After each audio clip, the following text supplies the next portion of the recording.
छत्तीसगढ़ में चुनाव खत्म होने के बाद अब कांग्रेस और भाजपा एक दूसरे पर जमकर निशाना साध रहे हैं, आरोप प्रत्यारोप लगा रहे हैं। वहीं पूर्व मंत्री अजय चंद्राकर ने शासन पर कई आरोप लगाए हैं। उन्होंने आरोप लगाते हुए कहा कि मुख्यमंत्री के दबाव में कलेक्टर को हटाने की कार्रवाई हो या खुद के पाटन निर्वाचन क्षेत्र में आचार संहिता के उल्लंघन का मामला हो, इसकी जांच नहीं की जा रही। कई शिकायतों पर अब तक चुनाव आयोग ने कोई कार्रवाई नहीं की है।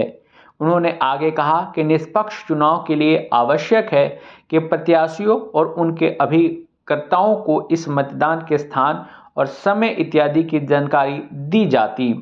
भाजपा को किसी प्रकार की जानकारी नहीं दी गई। वहीं कांग्रेस को सभी जानकारी दी गई थी। उन्होंने कहा कि प्रदेश के एक मंत्री कवासी लखमा ने कुरुद विधानसभा में बिना अनुमति के सभा की, जिसकी शिकायत उन्होंने निर्वाचन आयोग से की है।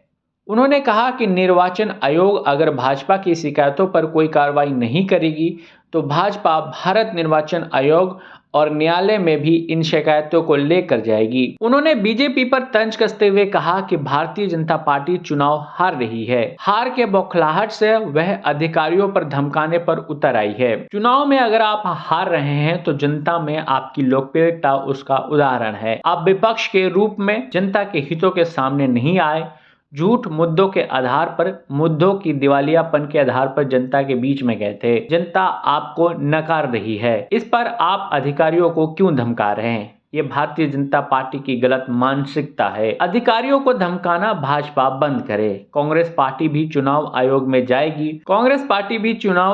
जाएगी और अधिकारियों जो दबाव डाल के अधिकारियों को धमकाने की कोशिश की जा रही है, दबाव डालते हुए गलत काम करवाने की भारतीय जनता पार्टी जो कोशिश कर रही है, इसकी शिकायत कांग्रेस भी करेगी। छत्तीसगढ़ की तमाम खबरों के लिए जुड़े रहिए इन खबर छत्तीसगढ़ के साथ। धन्यवाद।